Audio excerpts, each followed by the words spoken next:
Good morning, good morning. I thought I would share with you some fun ways that I like to use brusho with embossing folders.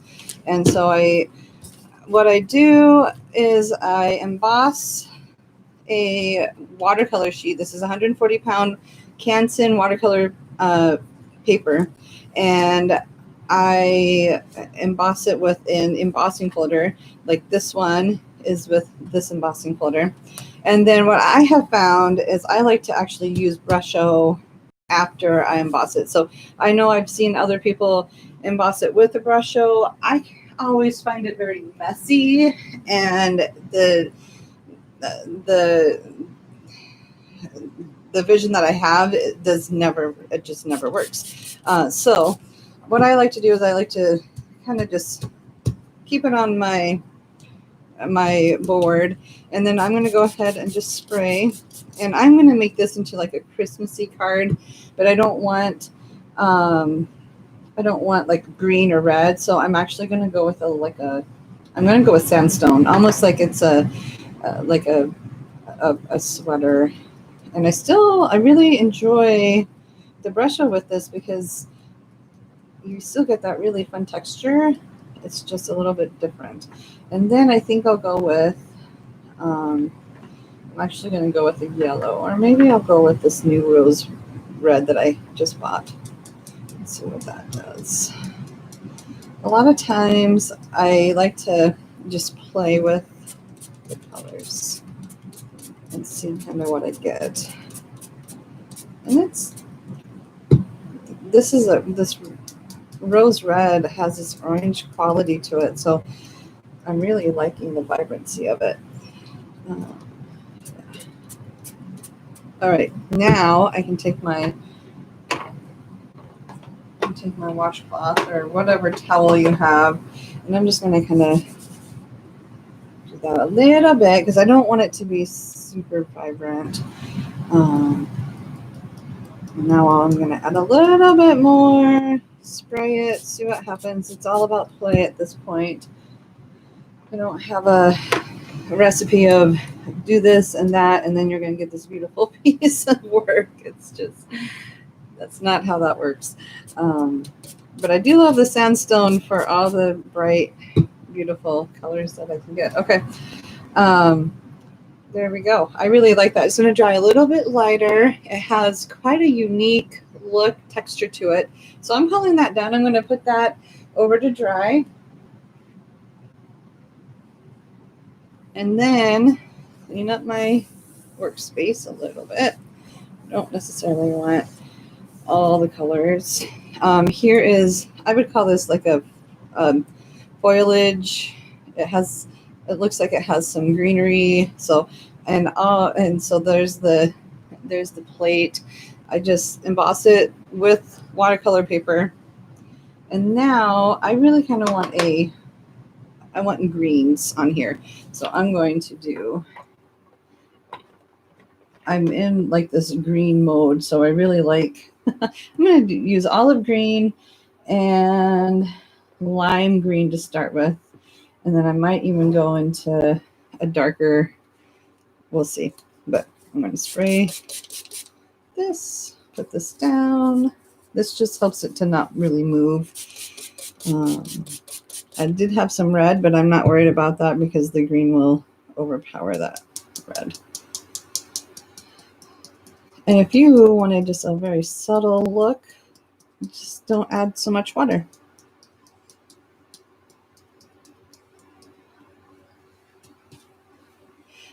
I like playing with colors and color combinations. And to be quite honest, I learned that from Angela Fair and from Jean Haynes. Between the two of them, they have convinced me that it is quite all right to waste paper because you're learning what the paper's doing and what the pigment is doing.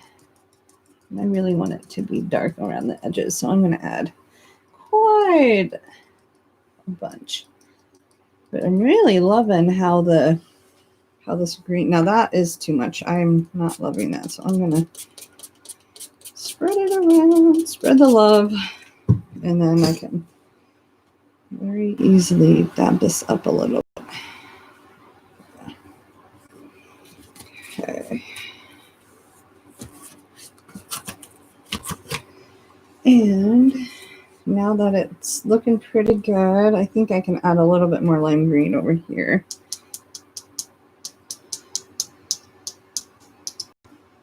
And I have this little bit of, I want it to look like I didn't plan it. Like it just happened. Ooh, that is going to be a really fun card panel. I really like that one. That one's looking really awesome. All right, I'm going to let that dry. They don't take too long to dry.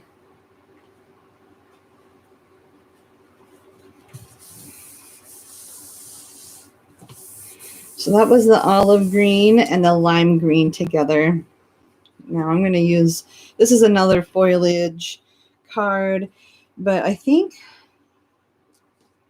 it's green. I'm going to add lime green. Well, actually, no. I'll try different. I'm going to try this Persian blue and this emerald green. I think that's going to look fantastic. And if you don't have the Persian blue, ultramarine I think would look just fine too. The Persian blue is just a little bit darker than the ultramarine, but it would still work well. So yeah, definitely if you like to do paper crafting, I would say a good investment is getting a big shot like I have, or some kind of die cut machine that will emboss. And you can buy these folders at most places. I know Tailored Expressions has some, scrapbooking.com has some. It's a little bit different than stencils. Okay, I like that. I'm actually going to pick this up and kind of move the pigment around while I clean up my space. Give it kind of this light yellow green look. I see some teal. I see some yellow. I really like this as it is. I might even just not put any Persian blue. If I do, I'm just going to put a little bit on the corners, I think. I'm just going to follow the vine. There. I really like that. And now very gently, I'm going to spray until I can start seeing.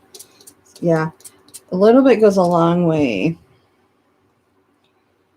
And I don't even really want to dab it up. I only dab up if I think I'm using too much water or too much pigment.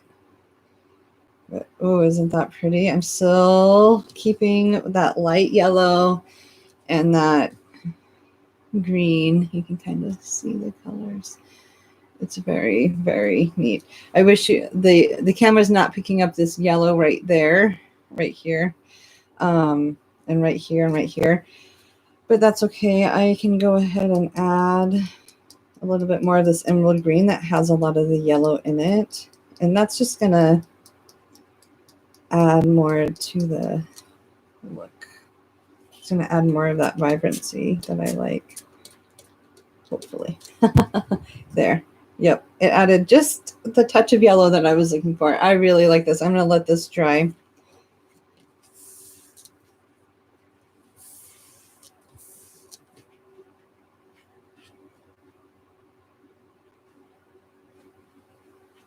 Now this one's a little bit different. This one is a bird. It has little like cute spring birds. I got this at Hobby Lobby. I don't know if Hobby Lobby is still selling embossing folders. Maybe they are. But I love these little birds. So I thought I would share with you how I would do that. And I'm actually going to I'm going to try and use like a yellow, honestly, and we'll see how the yellow goes. I was hoping for this like yellow and red, but I think I might just go with this beautiful lemon or yellow. It's going to be a very vibrant yellow, but these birds are very stylized and way, way cute. So it'll work. And then I think because I can, I'm going to go in with my turquoise and I'm going to get some green, and I'm okay with that. Turquoise and lemon yellow always seems to be a good choice. We'll see. We'll see what happens when I put water to it. But I think I'm gonna like it. If I don't, then I can start over again. Oh yeah.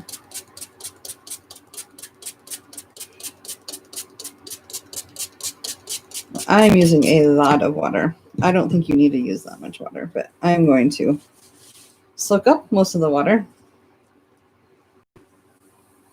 And I get this really speckled look. And I think I just need to add a bit more turquoise.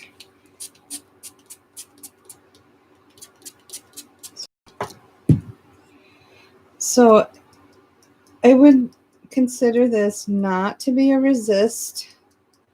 I would consider when I use embossing folders on watercolor paper with brusho, I would consider this more of just adding more texture.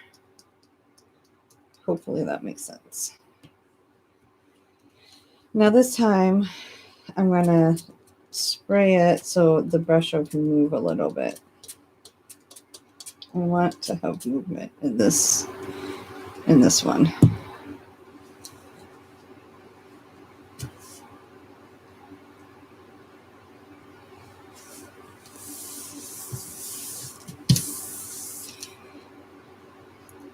Okay, let's go back with my lemon yellow. Lemon yellow is also very bossy. I think it might have some cadmium in it, and that just makes it want to move the pigment. So if I were to put yellow on the blue, the yellow is going to make the blue move. Yeah. And now I can add just a little bit of water wherever I sprayed, just to make it kind of lead out there. I really like that. Okay. I'm calling that one done. That's going to be a really fun card for a friend to say hello. Like if I needed to send a card saying, I'm thinking of you, I think this would be a perfect background for that. So I'm going to let that dry. And now we have 2 more left. And I thought I would do a rose one because weddings are in season, or maybe you want to make this into an art journal page. Who knows? And I think this will be a fun one to use. I'm going to use my red rose and my rose red, I mean. And I think I must have already started putting pigment on here because there's a lot of red on here. Okay, and I think because I can, I'm going to use some of this. I'm going to spray it.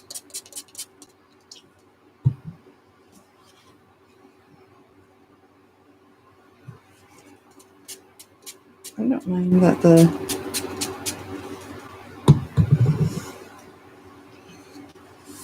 it's funny how all the pigments have a different property, and this red rose doesn't burst out as much as I thought, but I really do love that pink. I'm going to go with my OST red now. And what I think I'm going to do is try and get the center. It's not working. If I was really wanting to, I could make it happen, but right now I'm just happy to put pigment on the paper. And what a fun thing to do. Now, if I add any more water, I think I'm going to end up messing too much with the paper. So I'm going to walk away from it because I really like it the way it is. I'm afraid that if I mess with it too much more, I'm going to be in big time trouble. So you can see the 2 different reds, the 2 different tones. If I'm not loving this diagonal strip, so what I could go back and do is get my red rose out again. If you just play with your pigments and see what it comes of it, I think that's the most important part. There. I think that will work a bit better. I have a piece of hair on my cardstock or on my watercolor paper that I don't necessarily want on there. There. Okay. I don't know. I'd love to see if you guys will try this out. It takes some practice. I think this is not my favorite one, but I am grateful to have played with it because I've learned a lot from it. And we'll go to the last one. And this is from this Cuttlebug embossing folder. I think I got that a long time ago, maybe a Hobby Lobby, maybe online through Sizzix. I'm not sure.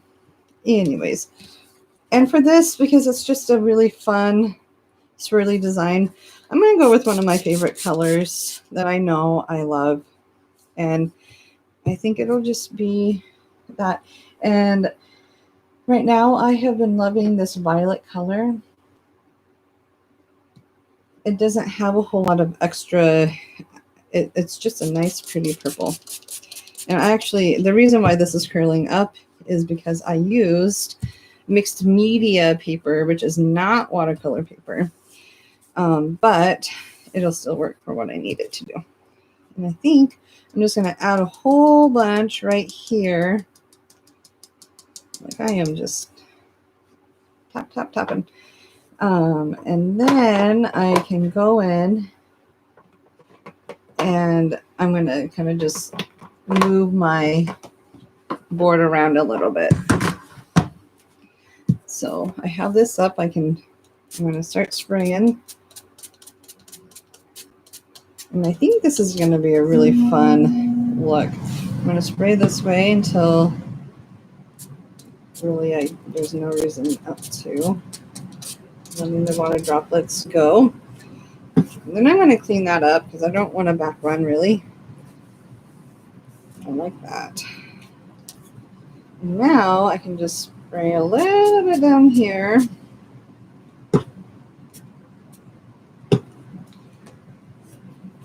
And just let the brusho do its thing. And I think I'm going to call that one done. And I really like that. And I can, again, move it a little bit. I think that's going to look really pretty. I think I can add some really fun ways for a card back, or background of a card. So I'm going to keep that the way it is, let that dry. Here is another idea that I had. Now you could throw some brusho on some paper like I did here. I used alizarin crimson, and I just put you know, a little dash of color here, and here, and then I added some lemon or some like lime green, and then I added some gold sprinklet, and I'm now just kind of moving that sprinklet around so it still has that iridescent quality to it. And I let it dry. Now what I could do is I could take a small embossing folder and my Sizzix. I think you can see it okay. You can see it well enough. Anyways, and now what I can do is I'll emboss this onto this, and we'll get a really fun look. And actually, I'm going to choose a different embossing folder.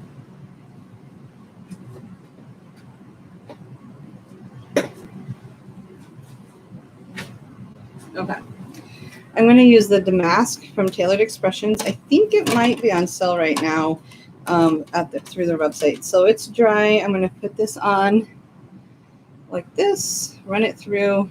I do want to make sure that it's pretty squared up, especially with patterns like this. All right, now I can run it through my Big Shot.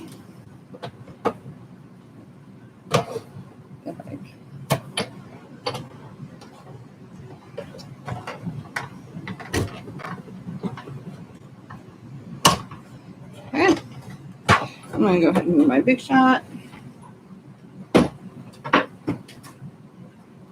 Here is my embossing folder. And now I have it embossed, and I can make a card or use it on mixed media or however I feel like it. And what a fun way to use some brusho background, right? Isn't that fun? I think that's super fun. I might even cut this in half and use this as a background and then use this part as a background. I don't know yet. I haven't decided, but I will figure that out soon and then share that with you guys. So anyways, thanks for watching. I hope this was very insightful and that you learned a bit. And I cannot wait to share some more tips on how I like to use brusho. So we'll talk to you soon. Keep creating and keep practicing and playing with your brusho. Really, playing and practicing are the same thing. Let's just play with our brusho and have fun.